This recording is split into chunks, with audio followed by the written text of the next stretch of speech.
सुनावणी झाली पेपर फुटीची, सीबीआयचे वकीलच पोहोचलेले नाही पहिल्या दिवशी.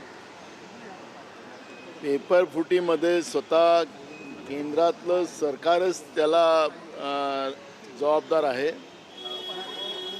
भारतीय जनता पार्टीचेच नेते या पेपरफुटीमध्ये समाविष्ट आहे आणि सीबीआय असेल की SIT असेल, या सगळ्या फुटीवर त्यांनी लावलेली आहे ती त्यांचीच लोक आहेत आणि त्याच्यामुळे या सगळ्यांना वाचवण्यासाठी पण पोरांचं भविष्य खराब करण्याची जी भूमिका नरेंद्र मोदीच्या सरकारची जी पुढं आलेली आहे ती आता देशातल्या जेनजीला म्हणजे तरुणांना हे आता मान्य नाही आहे आणि तरुणांच्या भविष्यासोबत खेळणाऱ्या या नरेंद्र मोदीच्या आणि भाजपच्या सरकारला आता सत्तेतून बाहेर काढणं हाच त्याला एक पर्याय आहे. ही भूमिका आता सगळ्या तरुण पिढीमध्ये आपल्याला निर्माण झालेली पाहायला मिळते आहे. MPSCच्या पेपर फुटी प्रकरणात शालेय शिक्षण मंत्री दादा भुसे यांचा पण राजीनामा मागितला होता.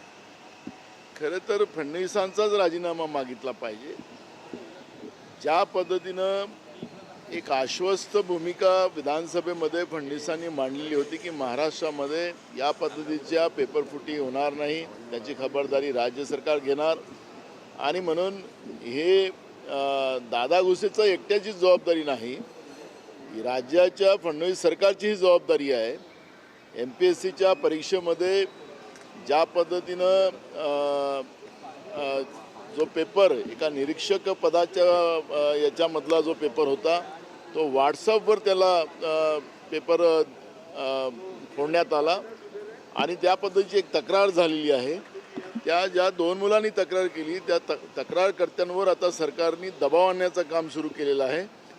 आपलं पाप लपवण्याचा प्रयत्न जेव्हा सरकार करते याचा अर्थ सरकार या सगळ्या घोटाळ्यामध्ये जबाबदार आहे हे त्याच्यातून सिद्ध होते. भाऊ, MPSC नंतर CETचा पेपर सुद्धा फुटल्याची चर्चा आहे. 45 गुण असणाऱ्यांना 200 मार्क मिळाल्याची चर्चा आहे. कुठतरी ऑडिओ क्लिप व्हायरल होत आहे.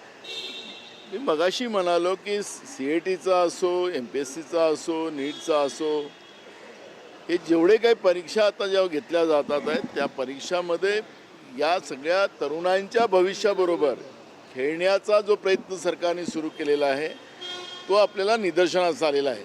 त्यामुळे जेवढ्या या परीक्षा ज्या भविष्याच्या दृष्टिकोनातून तरुणांच्या होतात आहेत त्यांना बर्बाद करणं, त्यांना उद्ध्वस्त करणं, जसं शेतकऱ्यांना त्यांच्या जीवनातून उद्ध्वस्त केलं तसं तरुणांना सुद्धा त्यांच्या जीवनातून उद्ध्वस्त करायचा आहे निर्णय, संकल्प भारतीय जनता पार्टी आणि नरेंद्र मोदी आणि भाजपच्या सगळ्या सरकारने केलेला आहे. शरद पवार NDA सोबत जाण्याच्या परत चर्चा सुरू झालेल्या आहे. कुठतरी पार्थ पवार यांनी आणि प्रफुल्ल पटेल यांनी शरद पवारांची भेट घेतली.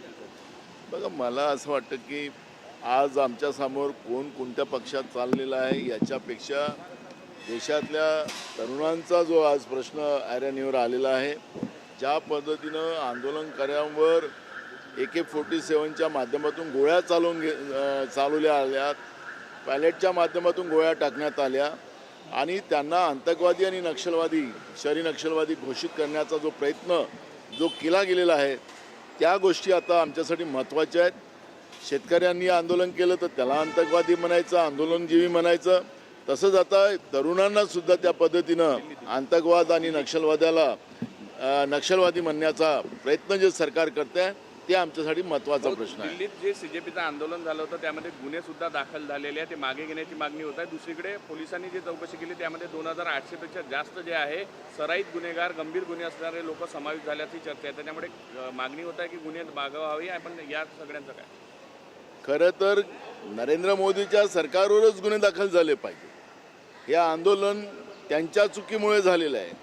पोरांच्या भविष्याशी खेळण्याच्या परिणामामुळे देशभरातल्या तरुणांनी त्या ठिकाणी जंतर मंतरवर एकत्रित आले. त्यामध्ये चुकीचे कोणी लोक 2-4 घुसले असतील, ते मुलांचं जे स्टेटमेंट येत आहे तिथल्या ते RSSचे आणि भाजपचेच लोक होते, अशा पद्धतीचं सुद्धा त्या ठिकाणी चित्र पुढे येत आहे.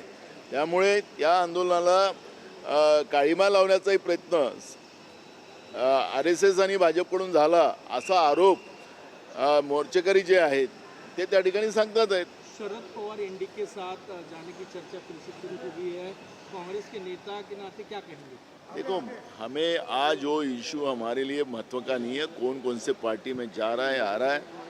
आज हमारे देश के बच्चों के भविष्य के साथ नरेंद्र मोदी की सरकार जिस तरह से खिलवाड़ कर रही है, उनका भविष्य बर्बाद कर रही है और उनके ऊपर उनको आतंकवाद और नक्सलवादी ऐसा होने का आरोप लगाकर उनके ऊपर गुने दाखिल कर रही है।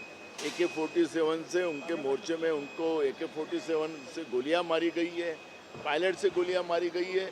ये इशू हमारे लिए महत्व का है और ये इशू को हम लेके अब आगे लड़ेंगे।